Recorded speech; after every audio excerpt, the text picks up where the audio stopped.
Everyone, my name is Parth, welcome back to my YouTube channel. तो यहाँ पे देख रहे हैं हेरिडिटी एंड इवोल्यूशन का रैपिड रिवीजन। जितना जल्दी हो सके पूरा चैप्टर हम यहाँ पे कवर करेंगे विद ऑल द पीवाईक्यूज। 2019 से लेके 24 तक जो कुछ भी पूछा गया है वो सारे क्वेश्चन यहाँ पे कवर करेंगे अलॉन्ग विद कंसेप्ट्स। शुरू करते हैं video without wasting any time. Video अच्छा लगता है तो लाइक करना, शेयर करना, सब्सक्राइब करना। टारगेट लगते हैं 3000 लाइक्स का। शुरू करते हैं, चलिए।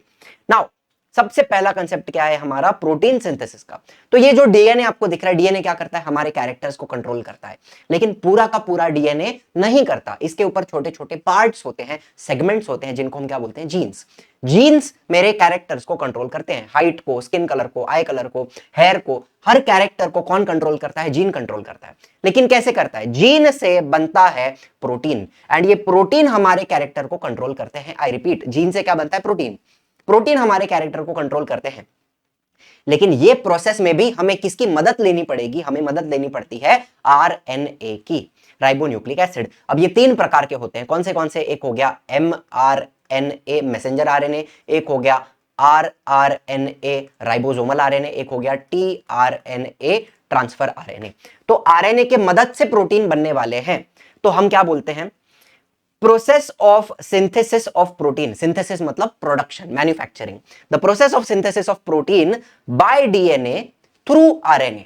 ठीक है, डीएनए प्रोटीन बनाता है, लेकिन किसके मदद से बनाता है? आरएनए की मदद से बनाता है। This is called as central dogma of protein synthesis. ये डेफिनेशन 1 मार्क के लिए पूछी जा सकती है। अब ये जो प्रोटीन सिंथेसिस है, इसमें बेसिकली 3 प्रोसेस आते हैं। कौन से आते हैं सर? चलिए बताते हैं आपको। ट्रांसक्रिप्शन होता है, ट्रांसलेशन होता है, ट्रांसलोकेशन होता है। बाय द वे, पूरा डिटेल्ड प्रोसेस आपको वन शॉट वीडियो में देखने मिलता है। यहां पे हम एक समराइज कर रहे हैं, सिर्फ एक कंसेप्ट समझ के जा रहे हैं। एग्जाम पॉइंट ऑफ व्यू से क्या इंपॉर्टेंट है वो आपको मैं यहां पे बता रहा हूं। ठीक है, सारे पीवाईक्यू कवर करने वाले हैं। वीडियो अच्छा लग रहा है लाइक करते जाना। ट्रांसक्रिप्शन में क्या हो रहा है? ये हमारा जीन है, ये जीन है। जीन के ऊपर जो सीक्वेंस होता है न्यूक्लियोटाइड का, उसको यूज करके हम क्या बनाते हैं? mRNA बनाते हैं। ठीक है, जीन के ऊपर का जो सीक्वेंस होता है, न्यूक्लियोटाइड सीक्वेंस, उसको यूज करके हम क्या बनाते हैं? मैसेंजर आरएनए बनाते हैं। ये प्रोसेस कहां पे होती है? न्यूक्लियस के अंदर होती है। ठीक है, ट्रांसक्रिप्शन कहां होने वाला है? न्यूक्लियस के अंदर होने वाला है। ठीक है, सो डेफिनेशन क्या है? The process of synthesis of mRNA from DNA which takes place in the presence of RNA polymerase.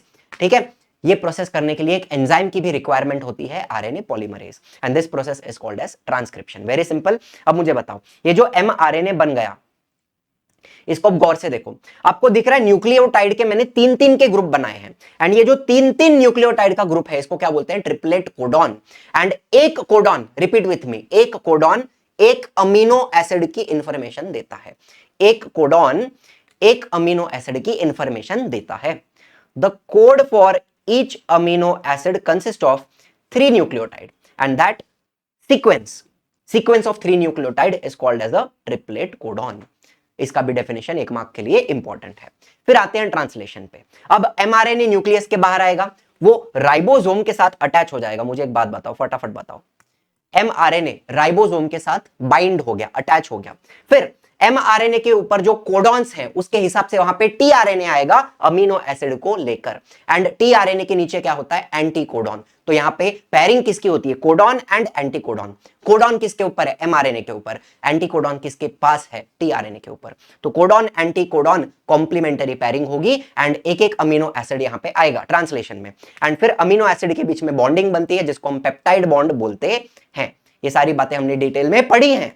चलिए, तो ट्रांसलेशन में आप क्या लिखोगे? Definition, as per the message on mRNA. कौन सा मैसेज? खत लिखा था? नहीं, ट्रिपलेट कोडॉन्स का जो मैसेज है, as per the message on mRNA amino acid are supplied by tRNA. कौन लेके आता है? टीआरएनए।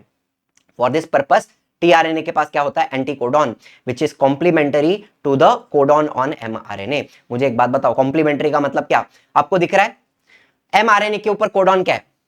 गोनिन है, तो उसके ऊपर टीआरएनए में क्या है? साइटोसिन। गोनिन साइटोसिन की पैरिंग होती है, इसको हम कॉम्प्लीमेंट्री पैरिंग बोलते हैं। उसी तरह एमआरएनए पे यूरासिल है, तो ऊपर क्या है? एडेनिन है, यूरासिल एडेनिन, इसको कॉम्प्लीमेंट्री पैरिंग बोलती है।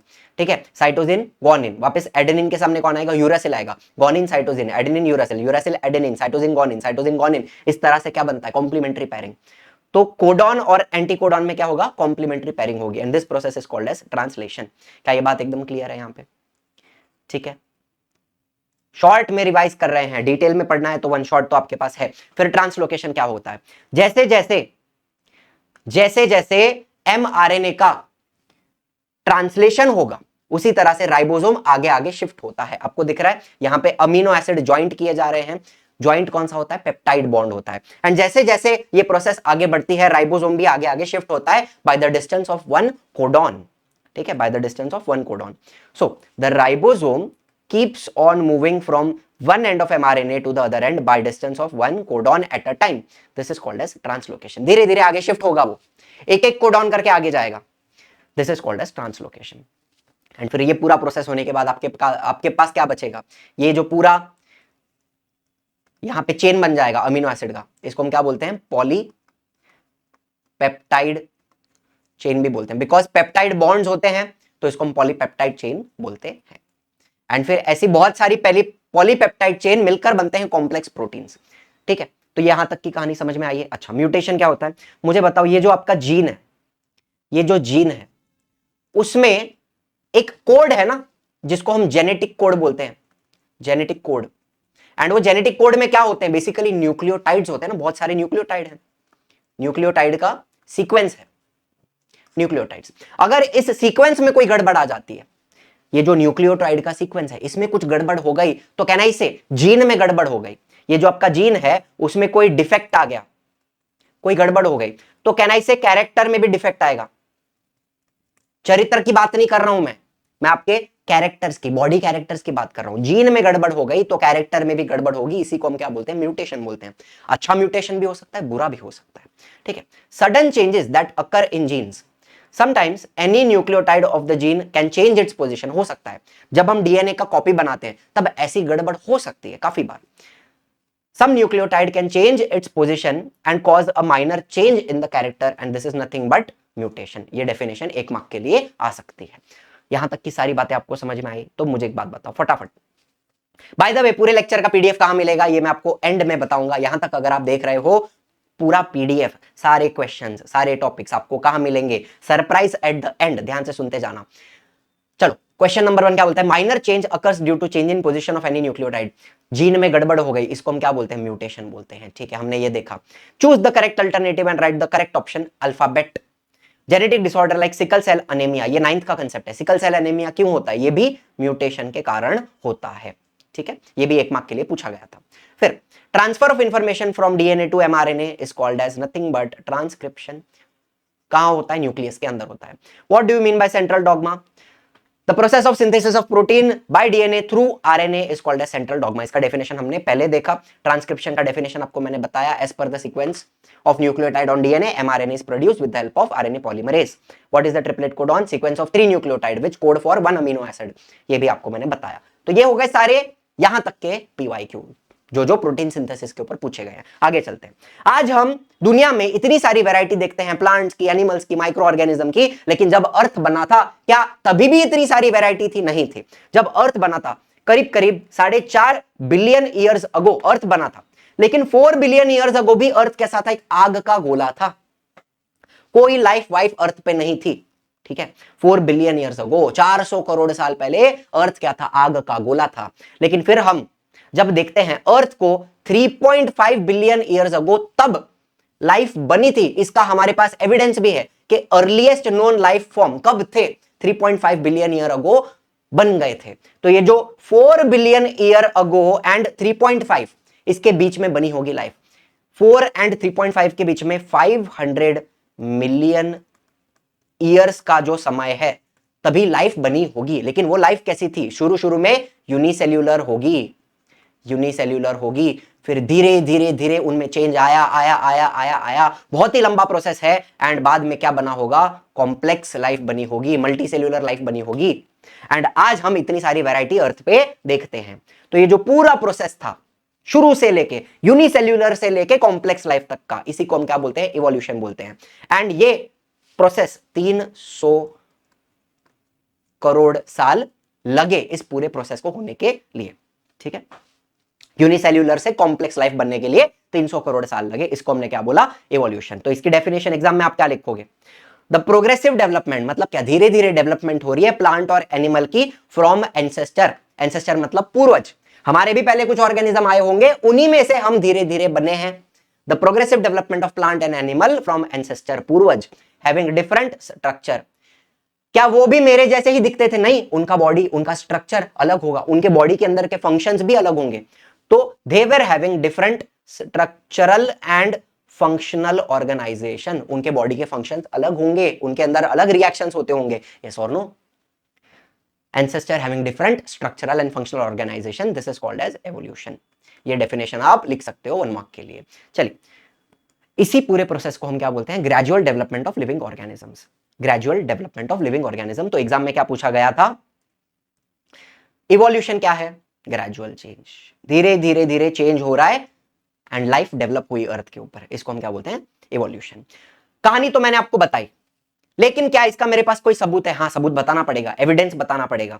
तो यहां पर हम 6 एविडेंस के बारे में बात करते हैं। मॉर्फोलॉजिकल मतलब एक्सटर्नल फीचर्स की बात करूंगा, एनाटॉमिकल मतलब मैं इंटरनल स्ट्रक्चर्स की बात करूंगा, वेस्टिजियल मतलब useless organs, under developed degenerated organs की बात करूंगा, पैलेंटोलॉजिकल एविडेंस मतलब फॉसिल्स की बात करूंगा, हड्डियों की बात करूंगा, connecting links and embryological evidence. तो ये 6 हमें समझने हैं, फटाफट हम समझ लेंगे इनको। अब ये 2 मार्क के लिए क्वेश्चन आया था, क्या है यहां पे आपको फिल करना है। मॉर्फोलॉजिकल बता दिया, सिमिलैरिटी इन बोन स्ट्रक्चर, इसका मतलब क्या होता है? एनाटॉमिकल।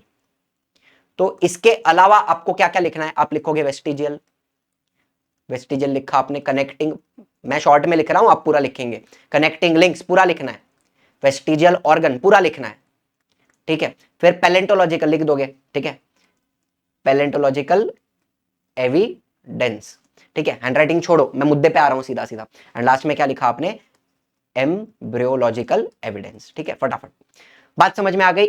आधे आधे मार्क का एक डब्बा है, तो ये 2 मार्क का आपका क्वेश्चन इस तरह से 2-3 बार पूछा गया है, 2-3 बार ऐसा डब्बा पूछा गया है एग्जाम में। चलिए, मॉर्फोलॉजिकल एविडेंस की बात करते हैं। यहां पर 3 एग्जांपल है, कुत्ता है, एक शीप, एक फॉक्स है। एक कुत्ता, एक शीप, एक फॉक्स। अगर मैं उनके थोबाड़ को देखूं, उनके बॉडी को देखूं, क्या मुझे कुछ सिमिलैरिटीज दिखाई देती हैं? हाँ, उनका माउथ का स्ट्रक्चर, उनकी आंखें, उनके नाक के छेद, उनके कान और उनके बॉडी के ऊपर के बाल, ये सारी सिमिलैरिटीज मुझे इन तीनों में, कुत्ते में, शीप में और फॉक्स में दिखाई देती हैं। उसी तरह प्लांट की बात करूं, मैंगो है, चीकू है और मेरे पास अमरूद है, पेरू, गुआवा, इन तीनों में क्या सिमिलैरिटी दिख रही है? लीफ का शेप, उसके पत्ते का शेप, लीफ का वेनेशन, ये जो लीफ होता है, लीफ के ऊपर आपको इस तरीके से जो लाइनें दिखती हैं, इनको हम क्या बोलते हैं? वेनेशन।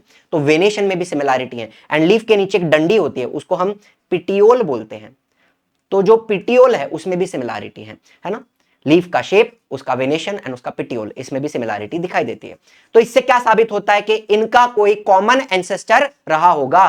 कुत्ता, शीप और फॉक्स, इन तीनों का कोई कॉमन पूर्वज, कोई कॉमन एंसेस्टर रहा होगा, एंड यही है proof of evolution. This indicates that there are some similarities in those characters and those groups, hence it proves that their origin must be same and must have a common ancestor। ये आपका simple सा morphological evidence हो गया।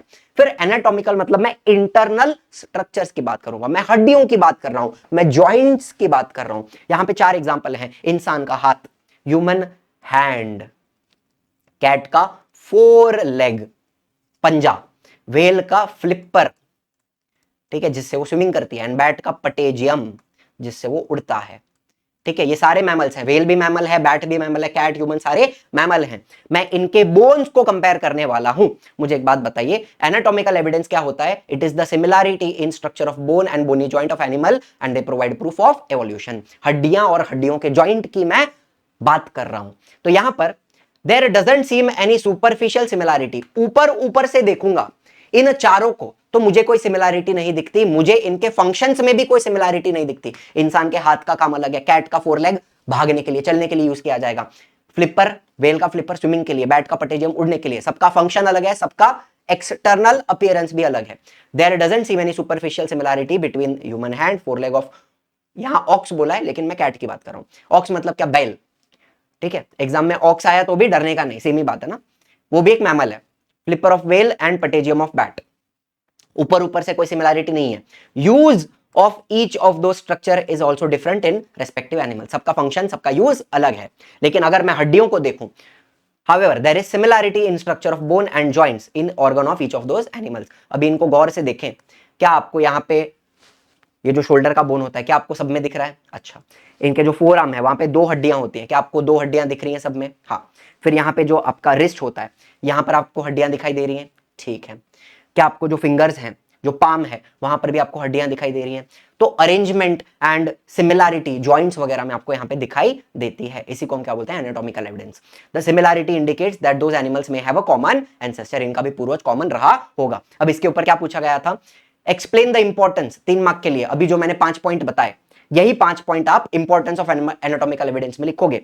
फिर 4 example थे, human hand हो गया, four leg of aux लिख दो आप, आपके टेक्स्ट बुक में ऑक्स दिया है, पटेजियम of bat, flipper of whale, ठीक है। इधर ऑक्स भी चलता है, कैट भी चलता है, ठीक है। किसी किसी बुक में कैट दिया होता है, किसी किसी बुक में ऑक्स दिया होता है, कोई बात नहीं है, कोई दिक्कत वाली बात नहीं है, ठीक है। ये 2 मार्क का हो गया। अब आते हैं वेस्टिजियल ऑर्गन के। यूजलेस और डीजनरेटेड अंडर डेवलप्ड ऑर्गन्स, आज ये यूजलेस है मेरे लिए, लेकिन मेरे पूर्वज जो थे, मेरे जो एंसेस्टर थे, उनमें इनका काम था। आज मेरे लिए ये ऑर्गन्स यूजलेस हैं, लेकिन मेरे जो एंसेस्टर थे उनके अंदर ये यूज होते थे। एंड बाकी भी एनिमल्स हम देखते हैं उनके अंदर ये ऑर्गन्स यूज होते हैं। अब एग्जांपल के तौर पे ये हो गया टेल बोन, जिसको हम कॉकिक्स भी बोलते हैं, कॉकिक्स। मेरे पास टेल बोन बचा है, मेरे लिए यूजलेस है, लेकिन मंकीज में या दूसरे जो एनिमल्स हैं, मैमल्स, उनके अंदर टेल बोन होता है, उनके पास टेल भी होती है। एंड उसका काम क्या है? टेल का काम क्या है? बैलेंस करना बॉडी को, ठीक है। मंकी को देखा है ना, टेल का यूज करके वो लोग पेड़ों पे बैलेंस करते हैं खुद को। फिर मैं बॉडी हेयर की बात करूं, बॉडी हेयर मेरे लिए यूजलेस है। मैं तो क्या कपड़े पहन के निकलता हूं, जैकेट वैकेट पहन के निकलता हूं, लेकिन जो बाकी एनिमल्स हैं वो लोग ऐसा नंगा ही घूमता है वो लोग, तो उनको क्या चाहिए? उनको ठंडी से प्रोटेक्शन चाहिए, तो उनको बॉडी हेयर की रिक्वायरमेंट है। फिर मैं मसल्स ऑफ ईयर पिन्ना की बात कर रहा हूं, मसल्स ऑफ ईयर पिन्ना। देखो भाई साहब, ये पिन्ना है, ये मेरे काम का है, पिन्ना यूजलेस नहीं है, लेकिन इसके आसपास कुछ मसल्स होते हैं, वो मेरे लिए यूजलेस हैं, ठीक है। मैं अपने पिन्ना को ऐसे ऐसे फड़फड़ा नहीं सकता, लेकिन बाकी एनिमल्स आप देखो, कुत्ता देखो, बिल्ली देखो, एलिफेंट देखो, वो अपने पिन्ना को फड़फड़ मूव कर सकते हैं। तो हमारे लिए muscles of ear pinna useless हैं। फिर वैसे ही अपेंडिक्स हो गया, अपेंडिक्स, एंड ये हो गया विजडम टूथ, अक्कल दाढ़, ठीक है। हमारे लिए ये सारे ऑर्गन्स आज वेस्टिजियल हैं, यूजलेस हैं, लेकिन बाकी एनिमल्स में यूजफुल होते हैं, हमारे एंसेस्टर में भी यूजफुल थे। चलिए, तो यहां पे अपेंडिक्स की बात करूंगा, जहां आपकी स्मॉल इंटेस्टाइन खत्म होती है एंड लार्ज इंटेस्टाइन शुरू होती है, वहां पे ये छोटा कीड़े के जैसा जो ऑर्गन है, इसको क्या बोलते हैं? अपेंडिक्स। हमारे लिए यूजलेस है, लेकिन it is fully functional in ruminants. Ruminants कौन है? गाय हो गई, भैंस हो गई, ये जो एनिमल्स हैं जो फटाफट खा लेते हैं, बाद में कहीं पे कोने में जाके बैठेंगे, जो खाया है उसको फिर से अपने माउथ में लाते हैं और फिर चबाते हैं। इनका जो स्टमक होता है उसमें 4 कंपार्टमेंट होते हैं। मेरे स्टमक में एक ही कंपार्टमेंट है, एक चेंबर है, इनके स्टमक में 4 कंपार्टमेंट होते हैं, इनको हम क्या बोलते हैं? रूमिनेंट। इनके अंदर अपेंडिक्स क्या करता है? सेल्यूलोज को डाइजेस्ट करने का काम करता है, ठीक है। फटाफट हम देख रहे हैं। फिर मसल्स ऑफ ईयर पिन्ना, ठीक है। ये जो मसल्स आपको दिख रहे हैं, ये वाला, ये वाला, ये मसल्स अब मेरे काम नहीं आते, मैं अपने कान को फड़फड़ा नहीं सकता। देखो, muscles of ear pinna which are useless to human but they are useful in other animals for movement of ear pinna. कुत्ता, बिल्ली, हाथी, घोड़ा, सब लोग अपना कान मूव कर सकते हैं, पिन्ना को मूव कर सकते हैं। चलिए, so what are vestigial organ, इसका डेफिनेशन मैंने आपको बताया, useless, under developed organs, degenerated, जो आज हमारे लिए यूजलेस हैं। Write name of 2 vestigial organ, किसी 2 ऑर्गन की मैंने यहां पे बात की है। मैंने किसकी बात की? अपेंडिक्स की बात की, मैंने मसल्स ऑफ ईयर पिन्ना की बात की। आप विजडम टूथ का बात कर सकते हो, बॉडी हेयर का बात कर सकते हो, आप टेल बोन का बात कर सकते हो, आपके ऊपर है, ठीक है। Write name of those animal in whom the same organs are used. अगर मैंने अपेंडिक्स लिखा, मेरे अंदर यूजलेस है, लेकिन वो रूमिनेंट में फंक्शनल है for the digestion of cellulose. And मैंने मसल्स ऑफ ईयर पिन्ना की बात की, मेरे लिए यूजलेस है but it is useful in other mammals for movement of ear pinna. इतना तो लिख सकते हो ना आप। चलो, right the name of indicated part, किसकी बात हो रही है? विजडम टूथ की यहां पे बात की जा रही है, ठीक है। चलिए, पैलेंटोलॉजिकल एविडेंस की बात करेंगे। काफी करोड़ों साल पहले कुछ एनिमल्स मर गए होंगे जो अर्थ के नीचे दब गए, हमारे मिट्टी के अंदर धस गए, उनके रिमेनिंग पार्ट्स, उनकी हड्डियां हमें मिलती हैं। रेमनेंट मतलब remaining part, remnant and impression of buried organisms, they remain preserved underground. धरती के नीचे, धरती के अंदर वो प्रिजर्व्ड है, उनको हम आप देख सकते हो, ठीक है, निकाल सकते हैं बाहर धीरे करके। The remnants and impression of buried organism remain preserved underground. They are called as fossil. Fossil का डेफिनेशन यहाँ पे हो गया। अब मुझे बताओ, ये जो डायनासोर की हड्डियां हैं इसको मैं रेमनेंट बोलता हूँ, रिमेनिंग पार्ट। एंड कभी कभी ऐसा होता है उस एनिमल का पूरा बॉडी गल गया रहेगा लेकिन उसकी छाप रह जाती है। यहां पे आपको दिख रहा है पत्थर में एक किसी एनिमल के शेल की छाप रह गई है। एनिमल तो पूरा खत्म हो गया लेकिन उसकी छाप रह गई, इसको क्या बोलते हैं? इंप्रेशन। ये भी फॉसिल है, ये भी फॉसिल है और ये भी फॉसिल है। हड्डियों का रिमेनिंग पार्ट रेमनेंट, ये भी फॉसिल है। छाप इंप्रेशन, ये भी फॉसिल है, ठीक है। So what do you mean bye fossils? Remnants and impression of buried organisms remain preserved underground, they are called as fossils. definition आपको मैंने पहले ही बताई। write the name of method used। अच्छा, write the importance of fossil। importance में आप ये सारे point लिखेंगे, ये सारे पॉइंट आप इंपॉर्टेंस में लिखेंगे। Study of fossil help researcher to understand the characteristic of organism that existed in the past. पहले जो एनिमल थे उनके कैरेक्टरिस्टिक समझ में आते हैं। They play important role in tracing evolutionary relationship, किस तरह एनिमल्स इवॉल्व होते हैं ये हमें समझ में आता है। They help in finding connecting link between different organism, दो अलग अलग ऑर्गेनिज्म के बीच में भी कोई कनेक्शन हमें यहाँ पे मिल सकता है, कनेक्टिंग लिंक मिल सकती है। कनेक्टिंग लिंक हम आगे भी पढ़ने वाले हैं। They help the depth at which fossils are found tell us their age and the period in which they existed। Fossil कितना पुराना है एंड अगर जितना वो डीप मुझे मिलेगा उतना वो पुराना है, वैसी बात है, ठीक है। The depth at which the fossil are found tell us their age. सबसे डीप लेयर में जो मुझे फॉसिल मिलते हैं वो सबसे पुराने हैं, ठीक है। चलिए, एंड लास्ट में कौन सी मेथड यूज की जाती है एज ऑफ फॉसिल निकालने के लिए? कार्बन डेटिंग मेथड यूज की जाती है। और भी मेथड होती हैं लेकिन हम 10th लेवल पे कार्बन डेटिंग पढ़ते हैं, ठीक है। चलो, तो इतना ही सब पूछा गया है पैलेंटोलॉजिकल एविडेंस के ऊपर। चलिए अब आते हैं कनेक्टिंग लिंक्स पे। यहाँ पे मैं अर्थवर्म लिया, मैंने कॉकरोच लिया। अर्थवर्म कौन से ग्रुप में आता है? एनेलिडा में आता है। कॉकरोच कहाँ आता है? आर्थ्रोपोडा में आता है। एनेलिडा से आर्थ्रोपोडा का इवोल्यूशन होता है लेकिन इनके बीच में एक और एनिमल होता है, पेरिपेटस। पेरिपेटस एक ऐसा एनिमल है जिसके अंदर अर्थवर्म के भी कैरेक्टरिस्टिक दिखते हैं, एनेलिडा के कैरेक्टरिस्टिक दिखते हैं और आर्थ्रोपोडा के भी कैरेक्टरिस्टिक दिखते हैं। तो ये जो पेरिपेटस है इसको हम क्या बोलते हैं? कनेक्टिंग लिंक बोलते हैं। Some organism show character by which they are related to two different groups, ठीक है। पेरिपेटस में कुछ ऐसे कैरेक्टर हैं जो दोनों के हैं, कॉमन कैरेक्टर्स हैं, ठीक है। चलिए कौन से हैं?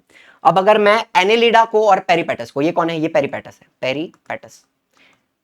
अगर मैं एनेलिडा और पेरिपेटस को कंपेयर करूं तो इनकी बॉडी पे मुझे सेगमेंटेशन दिखाई देती है, लाइंस दिखाई देती है, सेगमेंटेड बॉडी। दूसरा थिन क्यूटिकल, इनके बॉडी के ऊपर एक पतला प्रोटेक्टिव लेयर होता है स्किन जैसा, इसको क्यूटिकल बोलते हैं। अर्थवर्म में भी होता है, पेरिपेटस में भी होता है। And lastly parapodia like organs for locomotion, movement के लिए इनके पास छोटे छोटे आपको दिख रहा है पैरापोडिया लाइक ऑर्गन्स प्रेजेंट हैं फॉर मूवमेंट।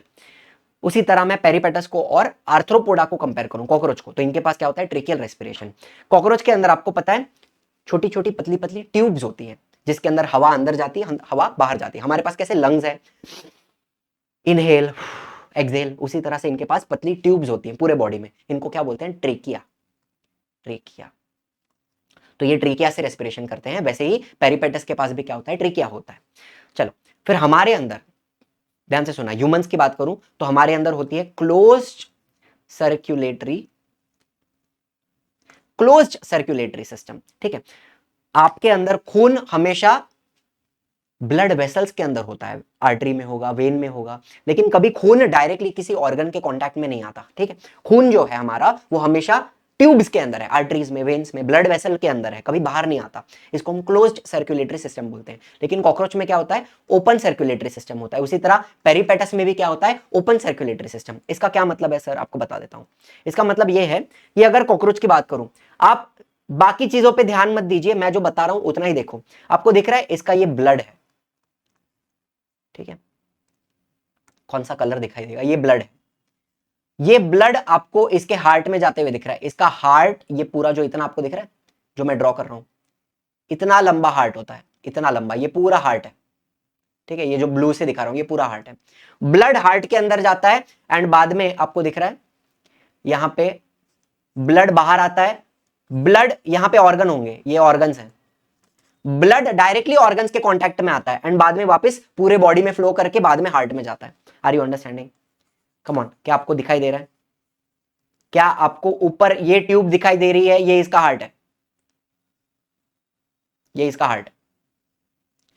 ब्लड हार्ट में जाता है, पंप होता है, फिर हार्ट से बाहर आ जाता है और ऑर्गन्स के साथ डायरेक्टली कांटेक्ट में आ जाएगा, इसको बोलते हैं ओपन सर्कुलेटरी सिस्टम। ठीक है, तो ये ऐसे ही सिस्टम पेरिपेटस में भी दिखाई देती है। So this Peripatus is a connecting link between Annelida and Arthropoda. Simple बात आपको यहां पे बता दी। उसी तरीके से एक और एग्जांपल लेते हैं। आपको पता है रेप्टाइल्स अंडे देते हैं, मैमल्स दूध देते हैं, एंड मैमल्स के पास बॉडी पे हेयर होते हैं, लेकिन इनके बीच में भी एक कनेक्शन है, प्लेटिपस, डक बिल्ड प्लेटिपस। ये रेप्टाइल्स की तरह अंडे देता है, लेज eggs like reptile, and has presence of memory gland, मतलब दूध भी देता है, एंड हेयर होते हैं लाइक मैमल्स।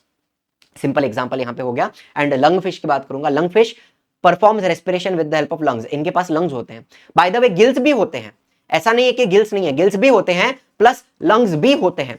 तो ये लोग पानी के अंदर भी ब्रीथ कर सकते हैं गिल्स की मदद से, एंड पानी का जो सरफेस है वहां पे आके भी ये लोग ब्रीथ कर सकते हैं अपने लंग्स से। They can perform respiration with the help of lungs. ठीक है, इनको हम क्या बोलते हैं? Lung fish. So lung fish is the connection between amphibians and Pisces. ठीक है, लंगफिश क्या है? It is a connection between amphibian and Pisces. वैसा ये प्लेटिपस किसके बीच में आता है?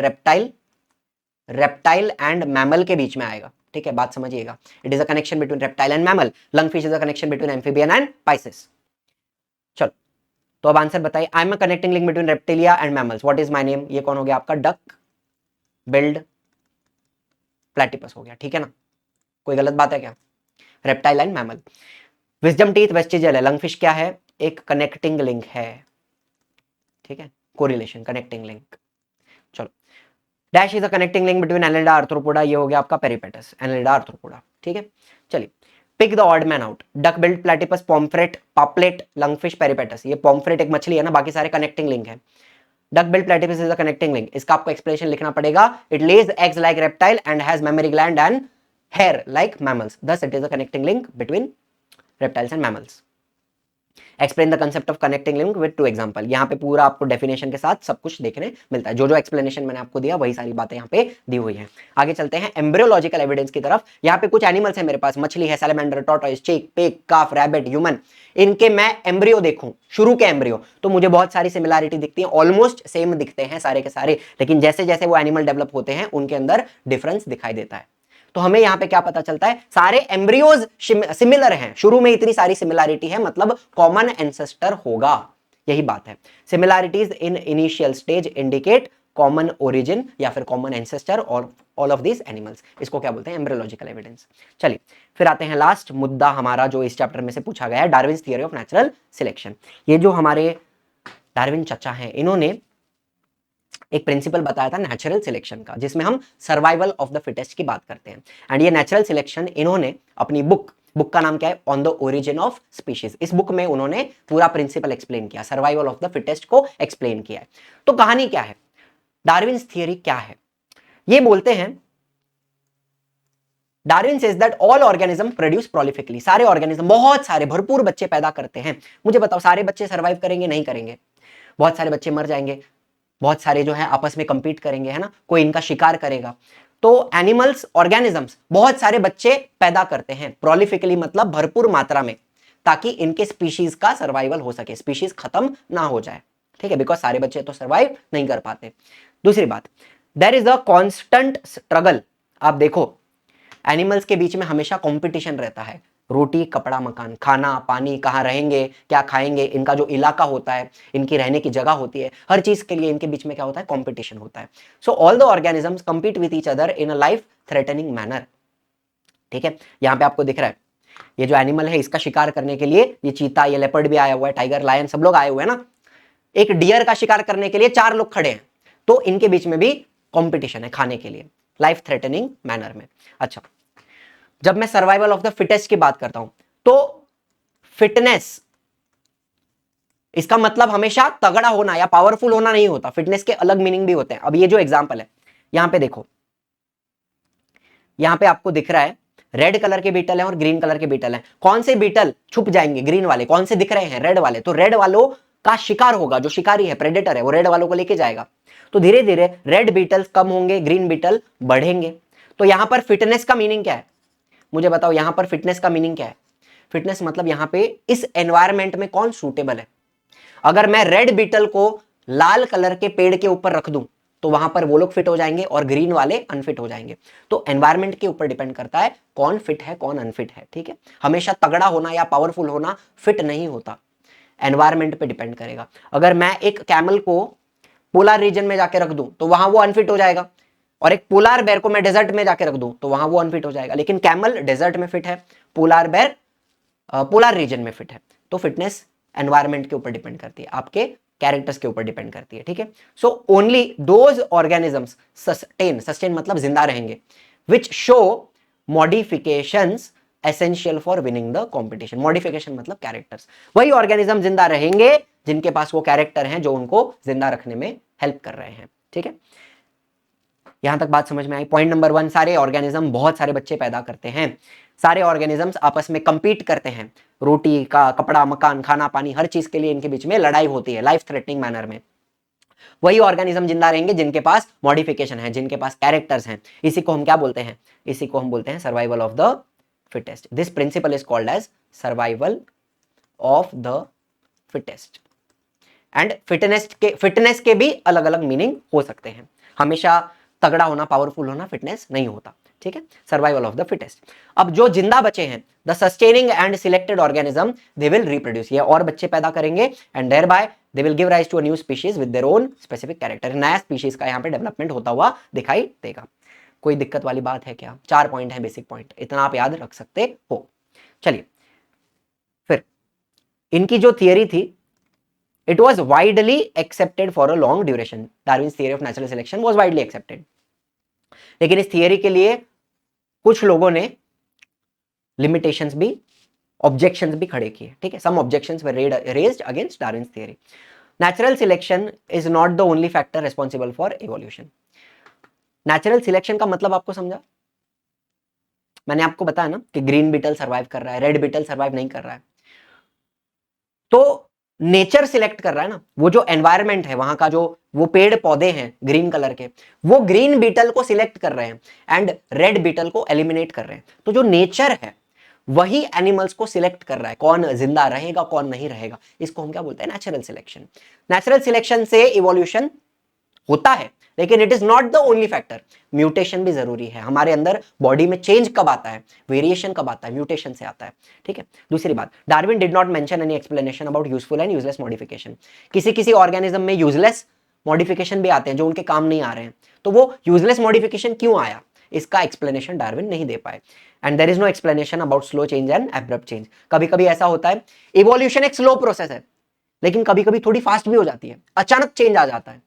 तो अचानक में चेंज क्यों आया, या फिर कभी कभी चेंज बहुत स्लो आ रहा है, तो स्लो क्यों है, इसका एक्सप्लेनेशन भी डार्विन नहीं दे पाए। तो ये कुछ 3 लिमिटेशन है जो 3 मार्क के लिए पूछे जा सकते हैं। चलिए, explain Darwin's theory of natural selection, ये आपको बताना है 3 मार्क के लिए। And write the objection raised against Darwin theory for natural selection, ये 3 मार्क के लिए पूछा गया है।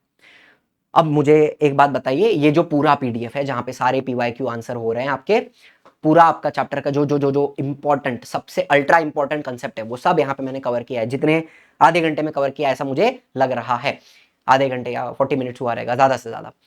ये पूरे चैप्टर का पीडीएफ आपको कहाँ मिल जाएगा? जो परसिवरेंस बैच है, परसिवरेंस बैच ऐप के ऊपर। कौन सा ऐप? मेरा app, Parth Momaya app, Play Store पे मिल जाएगा। परसिवरेंस बैच के अंदर आपको पूरी सीरीज बनाऊंगा सारे चैप्टर की, इस तरीके से आधे आधे घंटे में हम रिवाइज करेंगे। सारे पीवाईक्यूज के सॉल्यूशंस आपको इस तरीके से पीडीएफ फॉर्म में मिलेंगे। तो ये परसिवरेंस बैच के अंदर आपको पीडीएफ मिल जाएगा, ठीक है। एंड परसिवरेंस बैच कितने का है? 59 का है। कितने का है? 59 रुपीज। एग्जाम तक, आपके एग्जाम तक ये प्राइस कर दिया फाइनल 59। इसी के अंदर आपको टेस्ट सीरीज भी मिल जाती है। तो यही आज का सबसे बड़ा सरप्राइज है, ठीक है। बैच में भी लाइव लेने की पूरी कोशिश करूंगा। अभी फिलहाल ये जो सीरीज है, ये मुझे लगता है सबसे ज्यादा हेल्पफुल है आपके एग्जाम के प्रिपरेशन के लिए, इसलिए मैं बना रहा हूं। एंड ये जो पूरा पीडीएफ है वो आपको परसिवरेंस बैच के अंदर मिल जाएगा। चलिए, thank you so much for watching. Like करना वीडियो को अगर अच्छा लगा। I will see in the next one. Tata bye bye, जय हिंद, जय महाराष्ट्र।